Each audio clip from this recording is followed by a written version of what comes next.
3 liquid fuel main engines now throttling back to 72% of rated performance, going into the bucket, reducing the stress on the shuttle as it breaks through the sound barrier.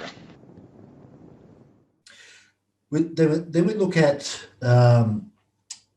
once you've got staff in, it's called an onboarding system. We look at your onboarding system. We look at the benefits and pitfalls of your onboarding system and how to beef that up, how to ensure that all staff members have been provided with all the correct measures to make it safe to work. They get the correct training. There's even systems that we're working on at the moment with our counterpart in America on identifying personality types and where that development will help you as a business owner, if it will, does it. So we're also talking to a company in Melbourne on this exact thing as well. So we'll get him on the podcast shortly, him and his wife. His wife's a psychologist, so that'll be a great conversation. So after we've got all that, we've got our marketing strategies. So if you're growing, so you're employing new people, you've got different marketing strategies than if you were just by yourself. You can't take on as bigger jobs, mostly. Your area that you work in will be different. Like you can't be on the north side of town and the south side of town at the same time, but if you've got employees, you can be. So we look at your marketing strategies that way. We look at your training. There's industry training, which I recommend for everybody to do. The more training you can do, the better, plain and simple. But Carsey looks at the values of starting correctly. So what we believe, and it's our belief, that if you employ a new person, there's no sense sending that person off to an advanced school within the first month. They don't understand the industry. They don't understand the lingo. They just don't have enough understanding of what it is they're going to learn. And it can be quite advanced. Some of the courses are, quite advanced. There's a lot of science. There's a lot of math. There's a lot of building science as well, indoor hygiene, air flows, materials. So it's a lot to put onto a new staff member.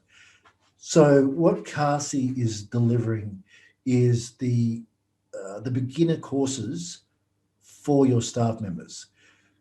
And that includes your administration side. And the administration side gets left out in all the classes that I know of. And I feel the administration is probably 40% of your business. What I mean by that is that they're normally the first point of contact and they're normally the last point of contact. So they take the phone call at the start and they send the invoice at the end. So that if you're not getting the right staff trained professionally, you're missing a huge opportunity in your business.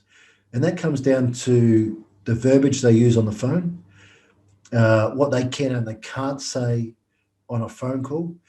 There's certainly some things that they just should not say ever.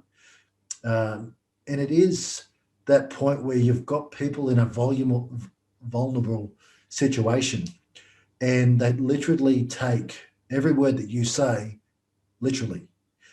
And they also take every word that every other trade goes to the property literally. And then they forget who told them that. So you have to recognize that we are the cleaners. This is where it comes to, we're the lowest on the totem pole.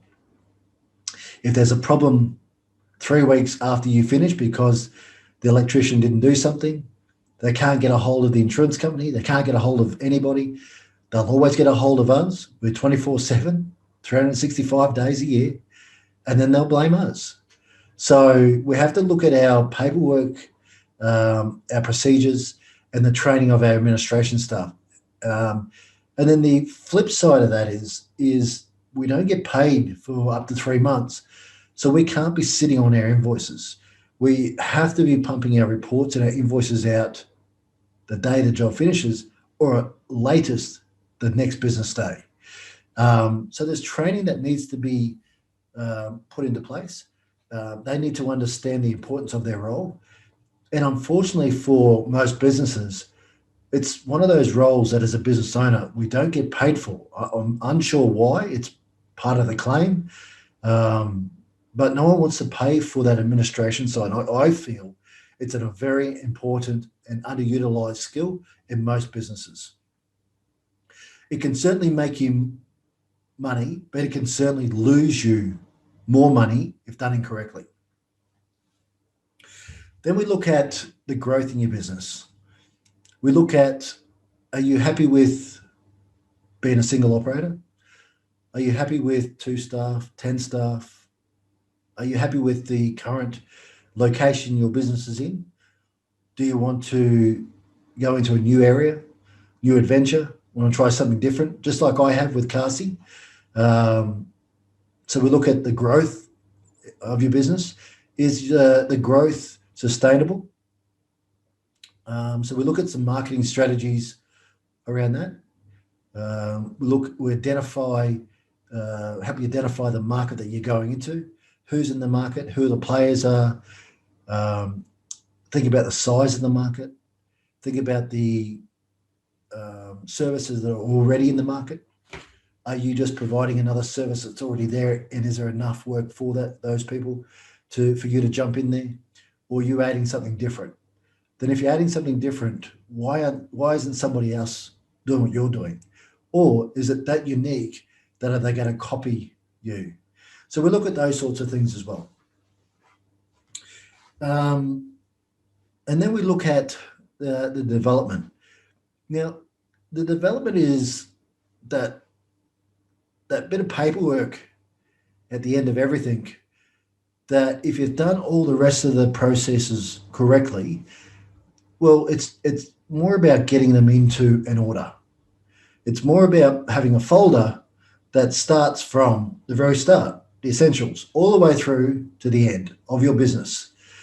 There's a lot of work to be done with your financial advisor, your accountant, and we're also looking at a new adventure with somebody in respects to getting your business ready for sale. So you've got business brokers that sell your business, and some of the biggest things that they find is that businesses aren't ready for sale.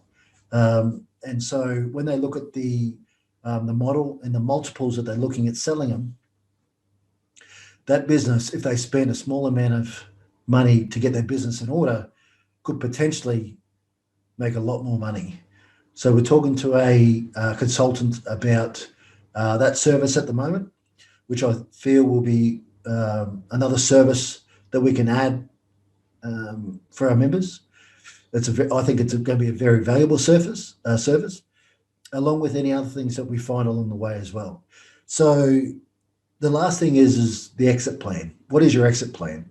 How do you set your business up to sale? So that's where we get the business broker as a consultant, and we look at the value of your business, how to identify the value of your business. Is there parts in there that you can increase or decrease? Do some parts of your business not make sense to sell? They may be parts that you don't have to be there and they make you an income. So we look at those sorts of things as well. So that's what the FBF or the framework is about, the Fundamental Business Framework. And again, I'm not here to step on anybody's toes. I certainly want to help, and I certainly want to increase the industry, and I want to be able to bring the industry to feel better about what we do as well. So thank you very much, and I'll see you on the next vlog.